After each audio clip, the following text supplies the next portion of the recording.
வணக்கம். ஆகாஷ்வாணி புதுச்சேரி. மாநில செய்திகள் வாசிப்பவர் செங்கேனி பழனி. தலைப்புச் செய்திகள்.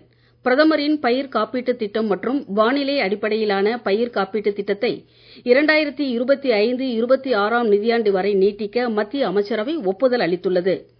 ஆராய்ச்சி கட்டுரைகள், இதழ்கள் மற்றும் கல்வி சார்ந்த படைப்புகளை இணையத்திலிருந்து பதிவிறக்கம் செய்யும் வகையில் ஒரே நாடு ஒரே சந்தா திட்டத்தை மத்திய அரசு தொடங்கியுள்ளது. எதிர்கால சீர்திருத்தங்களுக்கு உத்வேகம் அளிக்கும் வகையில் நடப்பு 2025ஆம் ஆண்டை சீர்திருத்த ஆண்டாக பாதுகாப்பு அமைச்சகம் அறிவித்துள்ளது. புதுச்சேரி யூனியன் பிரதேசத்தில் பெட்ரோல், டீசல் விலை லிட்டருக்கு ₹2 உயர்ந்துள்ளது. இனி விரிவான செய்திகள். பிரதமரின் பயிர் காப்பீட்டுத் திட்டம் மற்றும் வானிலை அடிப்படையிலான பயிர் காப்பீட்டுத் திட்டத்தை 2025-26 நிதியாண்டு வரை நீட்டிக்க மத்திய அமைச்சரவை ஒப்புதல் அளித்துள்ளது. புதுடெல்லியில் இன்று நடைபெற்ற மத்திய அமைச்சரவை கூட்டத்திற்கு பிறகு செய்தியாளர்களிடம் பேசிய தகவல் மற்றும் ஒலிபரப்புத்துறை அமைச்சர் திரு அஸ்வினி வைஷ்ணவ், இத்திட்டத்தின் கீழ் காப்பீடு செய்த விவசாயிகளில் 88% பேர் சிறு மற்றும் குறு விவசாயிகள் என்றும், இவர்களில் 57% பேர் ஓபிசி, எஸ்சி மற்றும் எஸ்டி பிரிவை சேர்ந்தவர்கள் என்றும் தெரிவித்தார். கடந்த 8 ஆண்டுகளில் பயிர் காப்பீட்டுத் திட்டத்தின் கீழ் ₹1,70,000 கோடி விவசாயிகளுக்கு வழங்கப்பட்டுள்ளதாகவும் தெரிவித்தார். டிஏபி உரங்களுக்கு ஒருமுறை வழங்கப்படும் சிறப்பு தொகுப்பு திட்டத்தின் கீழ் மெட்ரிக் டன் ஒன்றுக்கு ₹3,500 வீதம் வழங்கும் திட்டத்தை நீட்டிக்கவும் மத்திய அமைச்சரவை ஒப்புதல் அளித்துள்ளதாகவும் திரு அஸ்வினி வைஷ்ணவ் தெரிவித்தார்.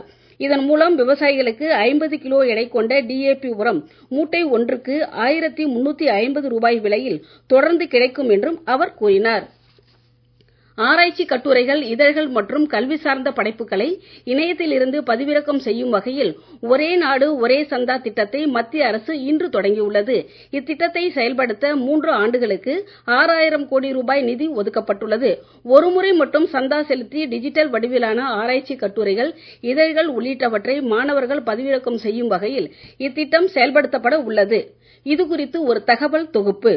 ஒரே நாடு ஒரே சந்தா எனப்படும் ONOS திட்டத்தின் கீழ் சிறந்த ஆராய்ச்சி கட்டுரைகளை வெளியிடும் ஆராய்ச்சியாளர்கள் பயன்பெறும் வகையில் ஆண்டுதோறும் ₹150 கோடி நிதி வழங்கப்படும் என்று மத்திய அரசு அறிவித்துள்ளது. நாடு முழுவதும் உள்ள பல்கலைக்கழகங்கள், IITகள் உள்ளிட்ட கல்வி நிறுவனங்களைச் சேர்ந்த 1,80,00,000க்கும் மேற்பட்ட மாணவ மாணவிகள் உலகெங்கிலும் உள்ள சிறந்த பத்திரிகைகளில் வெளியிடப்படும் ஆய்வுக் கட்டுரைகளை பதிவிறக்கம் செய்யும் வசதியும் ஏற்பட்டுள்ளது. ஆராய்ச்சி மாணவர்கள் அவர்களுக்கு தேவையான கட்டுரைகள் மற்றும் இதழ்களை இணையத்தில் இருந்து பதிவிறக்கம் செய்வதற்கு பல இணையதள முகவரிகளை அணுகுவதோடு பல சந்தாக்களையும் கட்ட வேண்டிய நிலை தற்பொழுது உள்ளது. இதற்கு மாற்றாக ஒரே இணையதளத்தின் மூலம் ஒரே சந்தா முறை மூலம் அவர்கள் பயன்பெறும் வகையில் இந்த திட்டம் நடைமுறைப்படுத்தப்படுகிறது. அறிவியல், தொழில்நுட்பம், பொறியியல், மருத்துவம், கணிதம், சமூக அறிவியல் உள்ளிட்ட 13,400க்கும் அதிகமான சர்வதேச ஆராய்ச்சி இதழ்களை மாணவர்களுக்கு கிடைக்கச் செய்யும் வகையில் இத்திட்டம் செயல்படுத்தப்படுகிறது.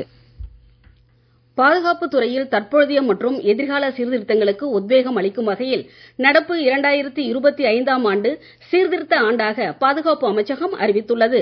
புத்தாண்டை முன்னிட்டு புதுடெல்லியில் பாதுகாப்புத்துறை அமைச்சர் திரு ராஜ்நாத் சிங் தலைமையில் இன்று ஆலோசனைக் கூட்டம் நடைபெற்றது. பாதுகாப்பு அமைச்சகத்தின் அனைத்து செயலாளர்களும் பங்கேற்ற இக்கூட்டத்தில் பல்வேறு முக்கிய திட்டங்கள் மற்றும் சீர்திருத்தங்கள் குறித்து ஆய்வு செய்யப்பட்டது. பாதுகாப்பு படைகளை நவீனமயமாக்கும் நடவடிக்கையில் சீர்திருத்த ஆண்டு முக்கியமான ஒரு மைல்கல்லாக இருக்கும் என்று திரு ராஜ்நாத் சிங் நம்பிக்கை தெரிவித்தார்.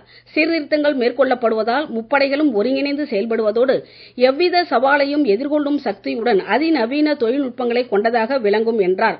உள்நாட்டில் ராணுவ தளவாடங்களின் உற்பத்தியை அதிகரிப்பது, உற்பத்தி கட்டமைப்பின் தரத்தை மேம்படுத்துவது, கொள்முதல் நடவடிக்கைகளை அதிகரிப்பது, செயற்கை நுண்ணறிவு, ட்ரோன் பயன்பாடு, சைபர் போர் திறன்களின் பயன்பாட்டிற்கு உயர் முன்னுரிமை அளிக்க வழிவகை செய்வது உள்ளிட்டவை இந்த சீர்திருத்த ஆண்டில் மேற்கொள்ளப்பட உள்ளது.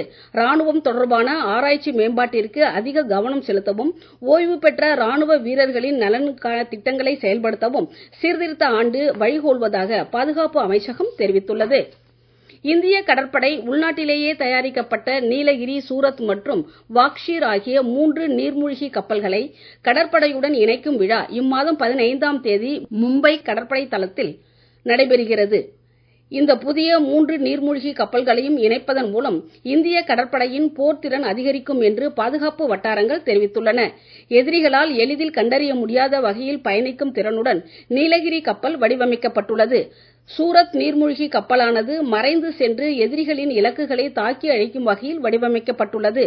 வாக்ஷீர் நீர்மூழ்கி கப்பல் அதிக சத்தத்தை வெளியிடாத டீசல் மற்றும் மின்சாரத்தில் இயங்கும் வகையில் உருவாக்கப்பட்டுள்ளது. இதுபோன்ற நீர்மூழ்கி கப்பல் உலகில் ஒரு சில நாடுகளில் மட்டுமே உள்ளது. இந்த 3 அதிநவீன நீர்மூழ்கி கப்பல் உருவாக்கப்பட்டதன் மூலம் இந்தியாவின் போர் கப்பல்களின் வடிவமைப்பு மற்றும் கட்டுமானத்தில் ஏற்பட்டுள்ள முன்னேற்றங்களை காட்டுவதாக உள்ளது என்று இந்திய கடற்படை தெரிவித்துள்ளது. நீங்கள் கேட்டுக்கொண்டிருப்பது மாநில செய்திகள். புதுச்சேரியில் புத்தாண்டை ஒட்டி இன்று அதிகாலையிலேயே ஆலயங்களில் சிறப்பு வழிபாடுகள் நடைபெற்றன. இதில் பக்தர்கள் நீண்ட வரிசையில் காத்திருந்து சாமி தரிசனம் செய்தனர். ஸ்ரீ மணக்குள விநாயகர் கோவிலில் துணைநிலை ஆளுநர் திரு கைலாஷ்நாதன் இன்று சாமி தரிசனம் செய்தார். அவருக்கு கோவில் நிர்வாகம் சார்பில் சிறப்பான வரவேற்பு அளிக்கப்பட்டது. புதுச்சேரியில் புத்தாண்டு கொண்டாட்டம் முடிந்த நிலையில் அது குறித்து எமது செய்தியாளர் தரும் கூடுதல் தகவல். ஆங்கில புத்தாண்டையொட்டி புதுச்சேரியில் உள்ள பிரசித்தி பெற்ற ஸ்ரீ மணக்குள விநாயகர் ஆலயம் உள்ளிட்ட பல்வேறு ஆலயங்களில் அதிகாலை முதலே பொதுமக்கள் மற்றும் சுற்றுலா பயணிகள் நீண்ட வரிசையில் காத்திருந்து சாமி தரிசனம் செய்தனர். புதுச்சேரி மட்டுமல்லாமல் தமிழக பகுதி மற்றும் பல்வேறு வெளிமாநிலங்களிலிருந்து புதுச்சேரிக்கு வந்துள்ள சுற்றுலா பயணிகள் புதுச்சேரியின் முக்கிய சுற்றுலா தலங்களான ராக் பீச், பாண்டி மெரினா உள்ளிட்ட பல்வேறு கடற்கரை பகுதிகளிலும் நோனாங்குப்பம் படகு குழாம் உள்ளிட்ட பகுதிகளிலும் புத்தாண்டு விடுமுறையை மகிழ்ச்சியுடன் கொண்டாடினர். மேலும் கடற்கரை சாலையில் ஏராளமான சுற்றுலா பயணிகள் குவிந்ததால் அங்கு பாதுகாப்பு பணியில் ஈடுபட்ட போலீசார் பொதுமக்களையும் சுற்றுலா பயணிகளும் கடலில் இறங்கி குளிக்க தடை விதித்தனர். அதையும் மீறி கடலில் குளித்த சிலரை போலீசார் எச்சரித்து வெளியேற்றினர். புதுச்சேரியில் புத்தாண்டு கொண்டாடவும் விடுமுறையை கொண்டாடவும் சுற்றுலா பயணிகள் அதிக அளவில் குவிந்ததால் போக்குவரத்து நெரிசல் அதிகம் ஏற்பட்டது. சுமார் 1000க்கும் மேற்பட்ட போலீசார் பாதுகாப்பு பணியில் ஈடுபட்டு போக்குவரத்தை சரி செய்தனர். மேலும் புத்தாண்டை கொண்டாட புதுச்சேரி வந்த சுற்றுலா பயணிகள் கொண்டாட்டத்தை முடித்துக் கொண்டு தற்போது சொந்த ஊர்களுக்கு திரும்பி வருகின்றனர். ஆகாஷ்வாணி செய்திகளுக்காக கந்தன் கருணாகரன்.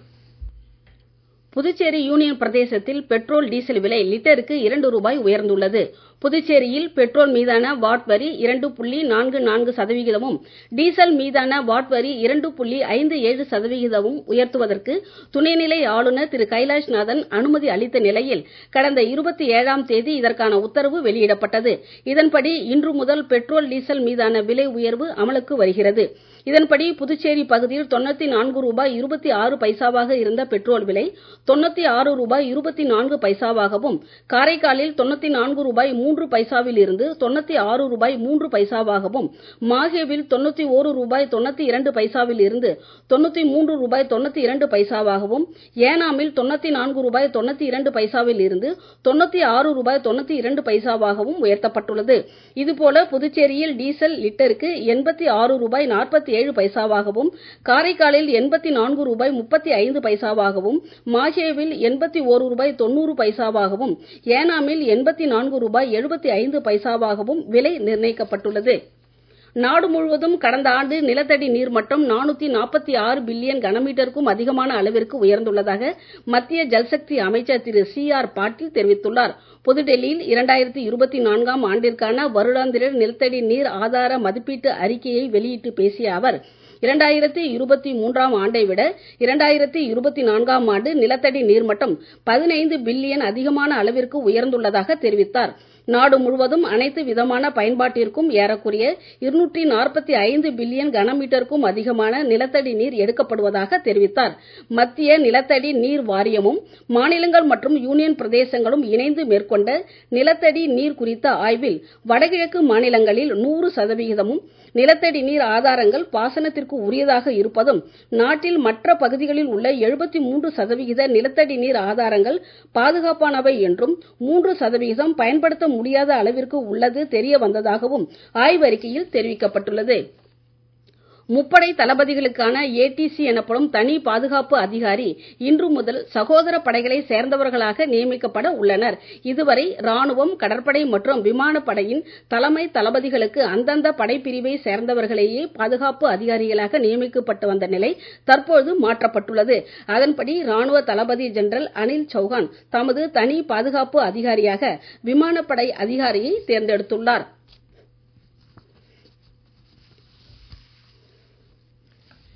இந்திய பெருங்கடல் மற்றும் அதனை ஒட்டிய தென்மேற்கு வங்கக்கடல் பகுதிகளில் நிலவும் வளிமண்டல கீழடுக்கு சுழற்சி காரணமாக அடுத்த 3 நாட்களுக்கு தமிழகத்தின் ஒரு சில இடங்களிலும் புதுச்சேரி மற்றும் காரைக்காலிலும் மிதமான மழை பெய்யக்கூடும் என்று சென்னை வானிலை ஆய்வு மையம் தெரிவித்துள்ளது.